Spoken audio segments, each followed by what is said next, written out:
Bonjour à tous, bienvenue sur l'aéroport Van Golf du Morbihan. Je m'appelle Emmanuel, je suis instructeur à l'ULM Club du Golf et nous allons voir ensemble aujourd'hui la visite pré-vol. L'appareil que nous utilisons au club est un ULM ICP Savannah avec un moteur de 80 chevaux. Donc on va commencer par une vue d'ensemble de la machine, un tout petit peu éloignée, de 3 mètres. Ça nous permet d'avoir une vue d'ensemble sur le train d'atterrissage. On s'aperçoit qu'il n'est pas tordu, il est symétrique. Ça nous permet de voir aussi également les ailes. On a une vue sur les haubans de chaque côté, ils n'ont pas l'air tordus. Et on voit aussi quelque chose de très important, ce sont les bouchons sur les réservoirs des ailes. On s'aperçoit de cette façon qu'ils sont bien en position, qu'ils sont présents. Ensuite, on va s'en rapprocher. On va vérifier l'intérieur de la machine. La première chose à faire est de vérifier que la clé de contact n'est pas sur le contact. Là, en l'occurrence, ce n'est pas le cas, donc on va pouvoir continuer.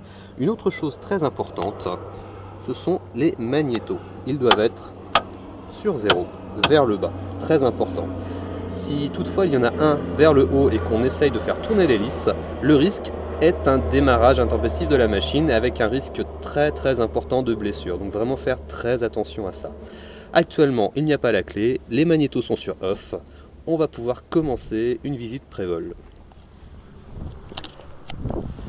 Alors, au niveau de l'hélice, c'est une hélice Duc en carbone avec des bords d'attaque renforcés. On va bien vérifier. Normalement, il faut faire ça avec un chiffon. Je le fais main nue et si toutefois il y a un problème sur l'hélice, le risque est que je me plante des morceaux de carbone dans les doigts. C'est vraiment très désagréable. Donc ne faites pas la même connerie que moi. Sur la machine, il y a 3 pales. On va faire tourner l'hélice. Quand vous faites ça, vous faites attention à ne pas garder la tête dans le plan de rotation de la machine. Sinon, vous risquez aussi de graves blessures. Donc là, on a vérifié la première pale. On va vérifier la deuxième. Pas de souci. Ne le faites toujours pas comme moi. Mettez des gants ou prenez un chiffon. La troisième pale, elle arrive. Donc, pas de souci sur la troisième pale. Alors personnellement, je suis droitier, donc on va commencer à tourner autour de la machine par la droite. Donc pas hésiter à être tactile. Dans tous les cas, si on casse quelque chose au sol, c'est qu'il ne fallait pas voler avec. Donc là, nous arrivons sur la roulette de nez. Ah, là, on détecte un problème, on s'aperçoit qu'il y a un petit peu de jeu dans la roue. Et rien qu'à cause de ça, on ne devrait pas voler. Donc ça, c'est quelque chose qu'il va falloir réparer. Ensuite, on continue, donc pas hésiter à toucher tout ce qu'on peut, le pot d'échappement. On fait attention quand même, si la machine vient de tourner, ça peut être très chaud. Donc là, je m'aperçois que je viens de dire une connerie. C'est pas grave, on continue. Là, en l'occurrence, j'ai eu de la chance, il est froid.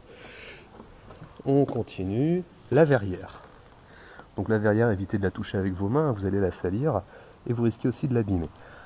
Le truc à vérifier, c'est qu'elle n'est pas opaque, qu'elle est bien transparente.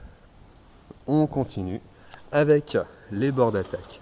Ce modèle est équipé de petits générateurs de vortex qui sont là, donc bien s'assurer qu'ils sont en place sur la totalité de l'aile sur ce modèle et qu'il n'y en a pas qui sont arrachés. On continue. Nous arrivons au haubans et au train principal. Donc le train principal, on va vérifier en tenant le hauban avec la main, on vérifie qu'il n'y a pas de jeu excessif, donc là c'est vraiment bien. Au niveau des fixations des haubans, tout est en place, il n'y a rien qui bouge. Ceci, les contrefiches, c'est quelque chose qui sert principalement en vol. En cas de facteur de charge négatif, ça évite de déformer l'aile et déformer le hauban. Donc ensuite, les fixations en haut de l'aile, tout va bien. Sur notre route, on a le phare d'atterrissage, il est bien fixé. Alors cette chose très importante, c'est la sonde pitot. Ça nous permet de mesurer la vitesse R de la machine. Donc vraiment s'assurer qu'elle n'est pas obstruée. Évitez la bêtise de souffler dedans parce que vous allez dérégler l'appareil. Donc je vous rappelle, ceci est le bord d'attaque, intrado, extrado et le bout de l'aile s'appelle le saumon.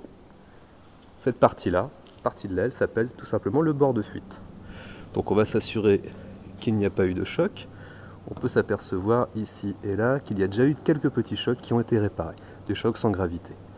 Arrivé ici, on va vérifier la rigidité de la machine. Donc en faisant ça, on n'entend pas de bruit bizarre, on continue. Nous arrivons sur ce qu'on appelle sur cette machine les flaperons. C'est une gouverne qui fait la totalité de l'aile et qui permet à la machine d'être très réactive. Donc on va vérifier tout ce qui est fixation, comme ici, ça c'est en place, tout va bien. On en avait une première là-bas, ici la deuxième. Donc ça c'est en place aussi. On continue. Sur notre route, on tombe sur la fixation haute du deuxième auban. Elle est bien en place, c'est parfait. On en a encore une ici, ça on vérifie. On continue. Ça c'est bon. Ça c'est bon.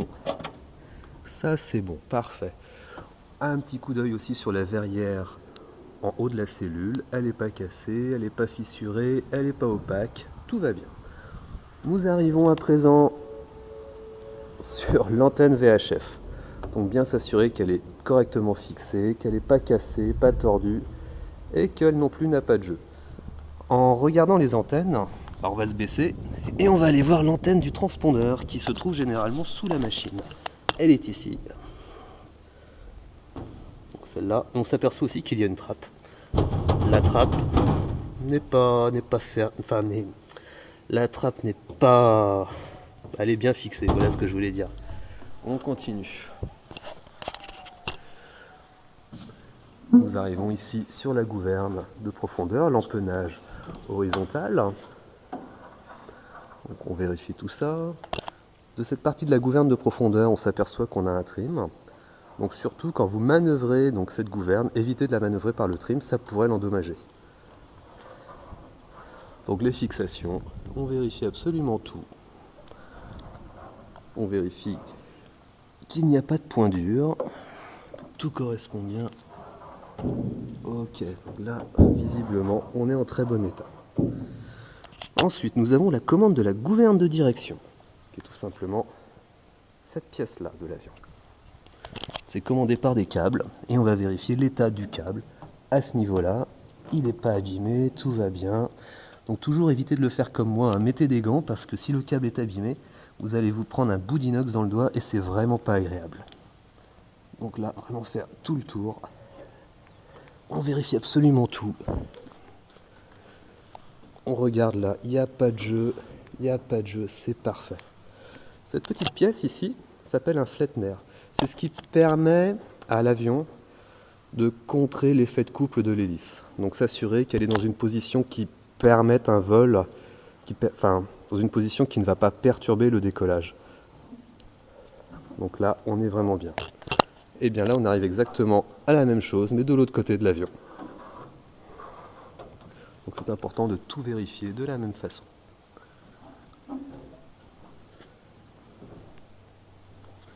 Les câbles, les fixations des câbles. On continue.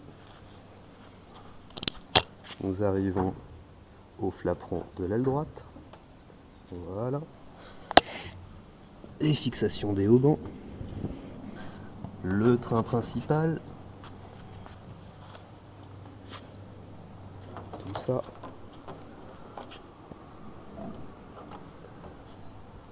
Voilà. C'est plutôt en bon état, c'est plutôt une très bonne machine. Donc je vous rappelle, bord de fuite, extrado, saumon, intrado, bord d'attaque. Nous retrouvons ici des générateurs de vortex. Ah, avant, j'ai pas vérifié que l'aile n'avait pas de jeu. Donc ça, c'est bon, c'est parfait. Et bien là, en l'occurrence, on a bien fait le tour extérieur. Nous allons maintenant passer au moteur. Et pour cela, on va faire une petite pause. Il va falloir que j'ouvre le capot. A tout de suite.